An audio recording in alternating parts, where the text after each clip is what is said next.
Hello everyone, welcome back again to another video tutorial from the Apex Predator Billiards Training Club. My name is Apex Elenio, your aspiring professional pool player and pool instructor straight out of the small island of Jamaica.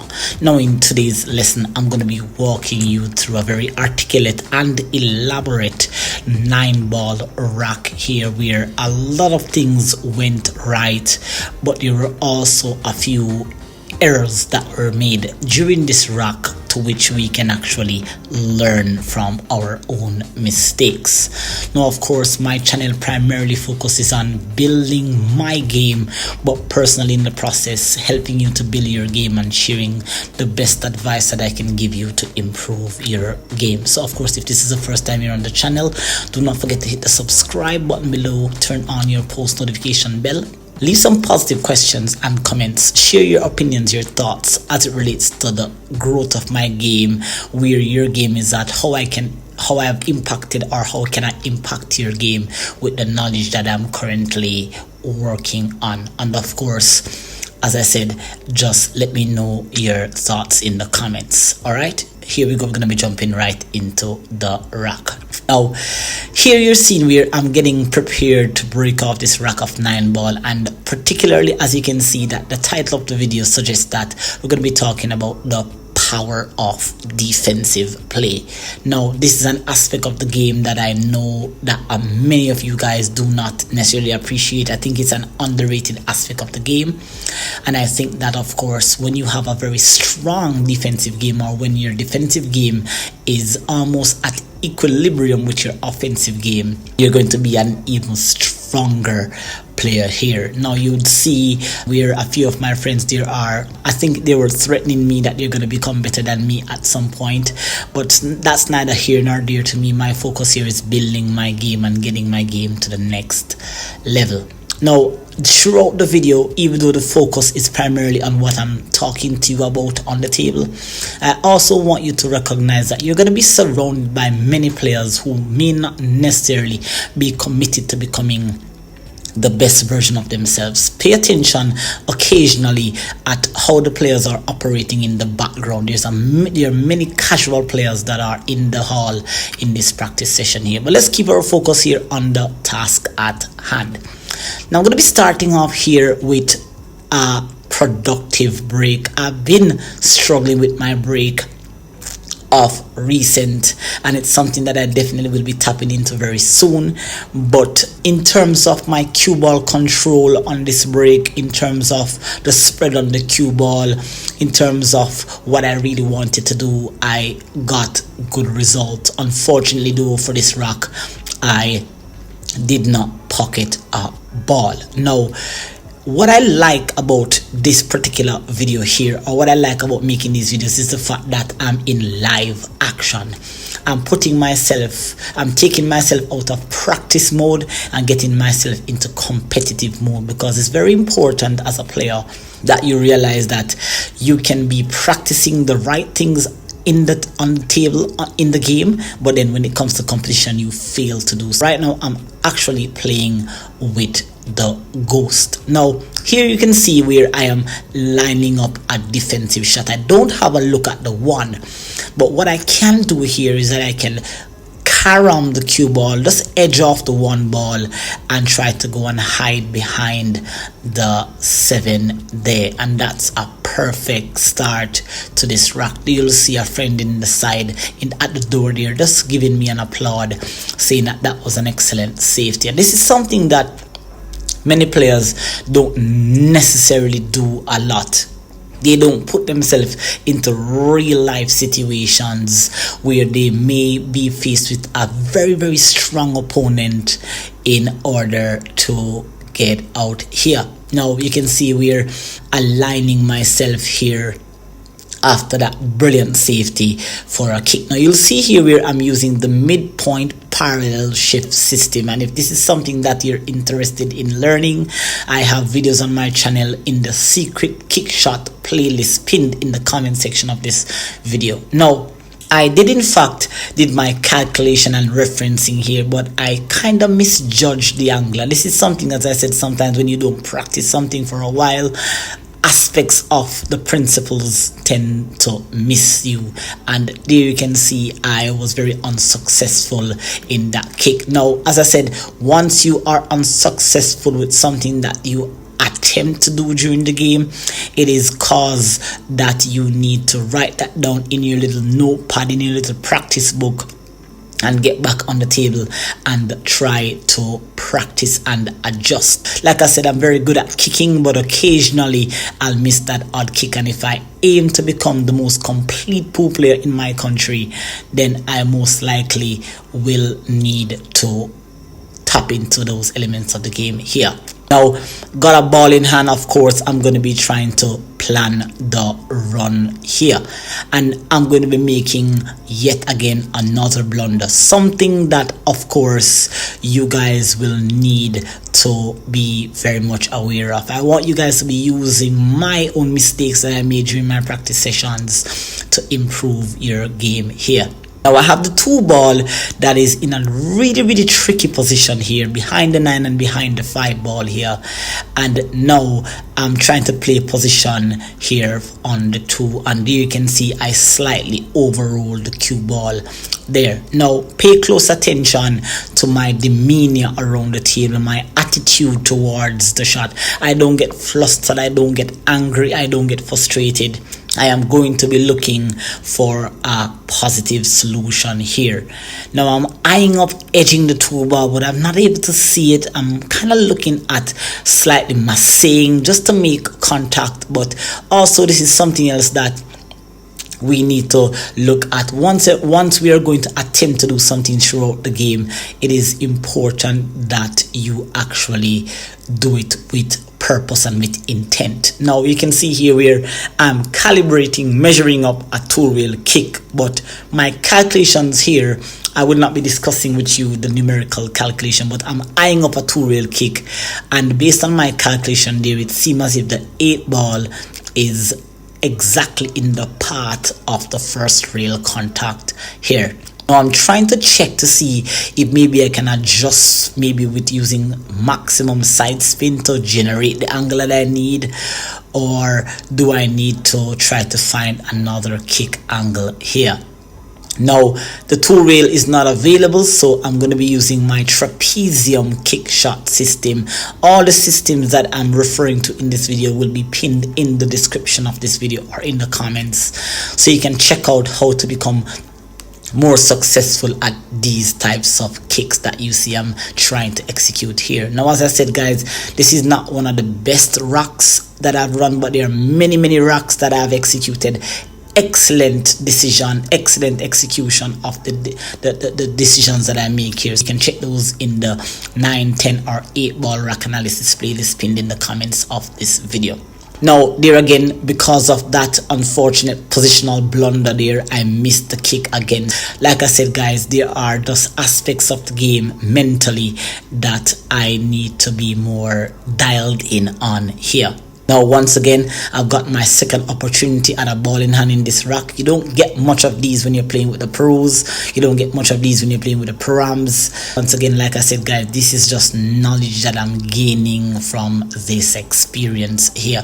Once again, that is yet again my 3rd consecutive blunder, positional blunder in this rack there. Now I could have actually gone ahead and played a 1 rail coming down onto the right side of the 3 or the left side of the 3, but I tend to get a little fancy at times sometimes with my positional play. I'm really fascinated about using spin, playing multi-rail position, and so here, because of that, I kind of went across the positional line here on this tree, leaving myself a little awkward. What I'm going to be doing here is that I'm going to be trying to play some sort of containing safety there, and the speed of that shot was incorrect. You can see I'm pointing that I kind of wanted the cue ball to be behind the 7. I was even nowhere close to getting to that safety there, so leaking out the shot. And like I said, when you're playing with a stronger player, you're going to be punished. This is something that I'm preparing myself for through this practice session here.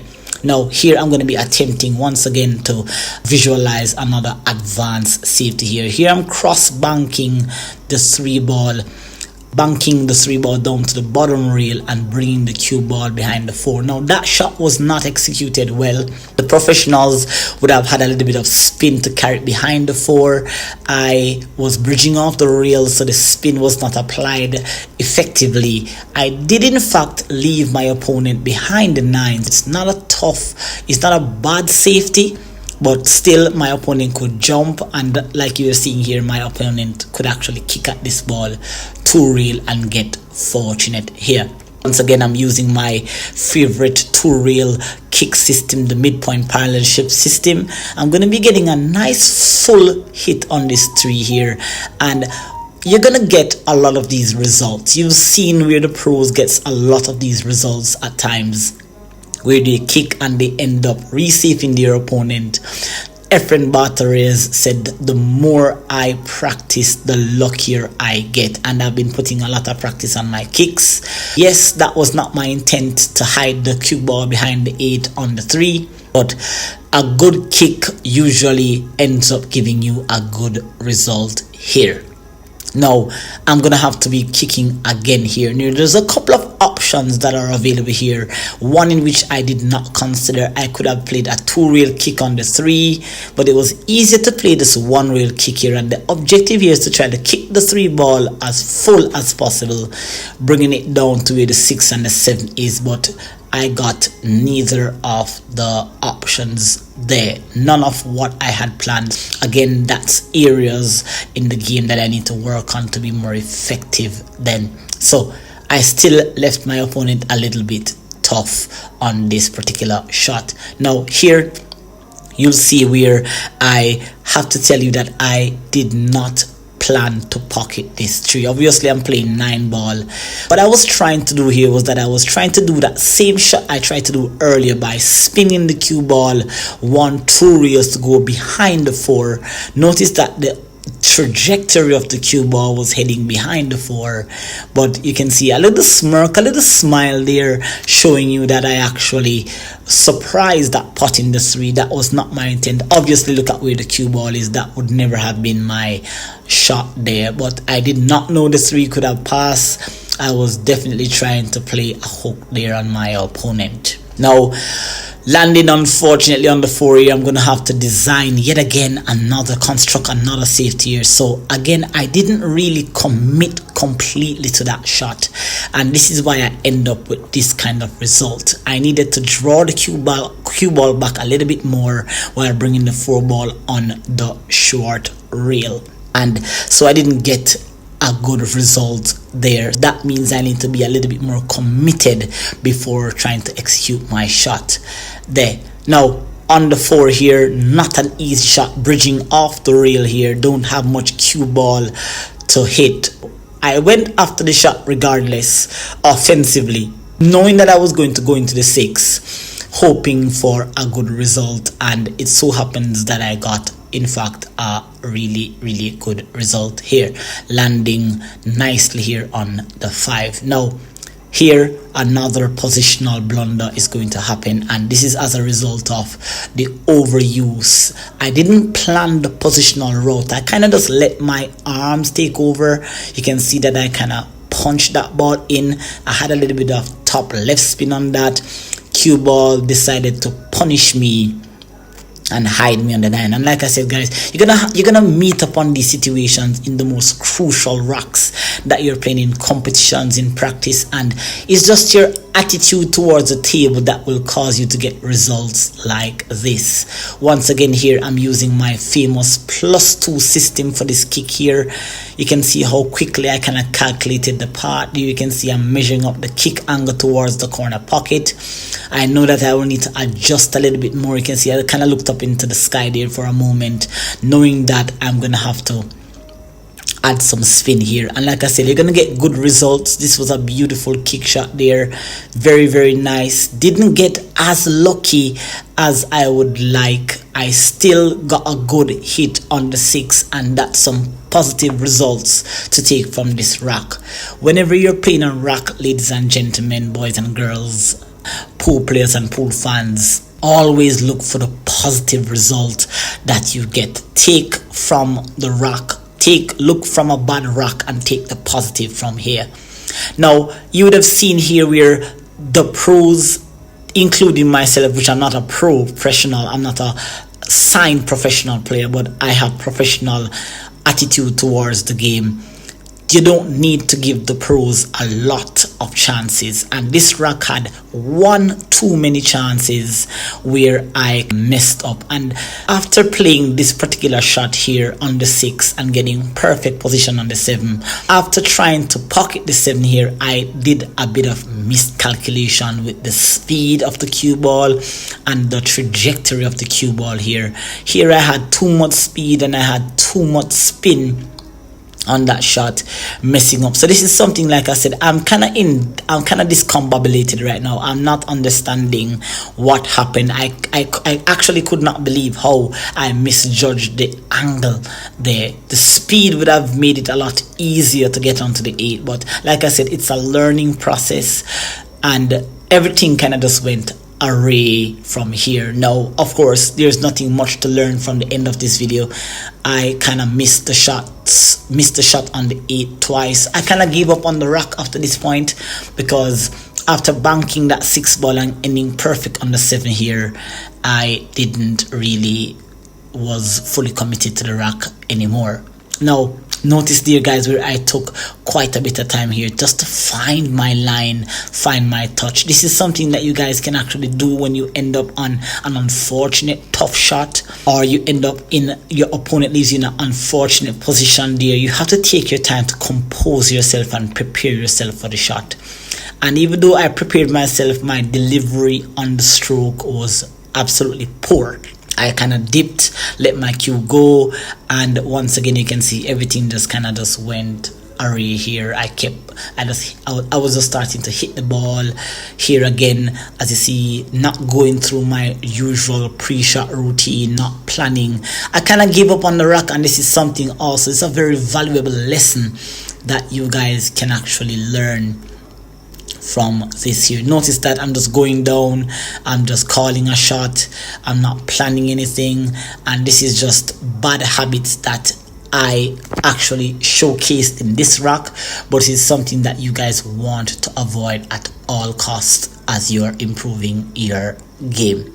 Now I do hope that the lessons or the tips and advice that you got from this rock here was of benefit to you. Do take some positive from this rock here and let me know your thoughts in the comment section. Little disappointed in the outcome of this rock, because majority of this rock was pretty good, but aspects of the rock needed some work. Then of course I will see you in the next upload, and until then, take care.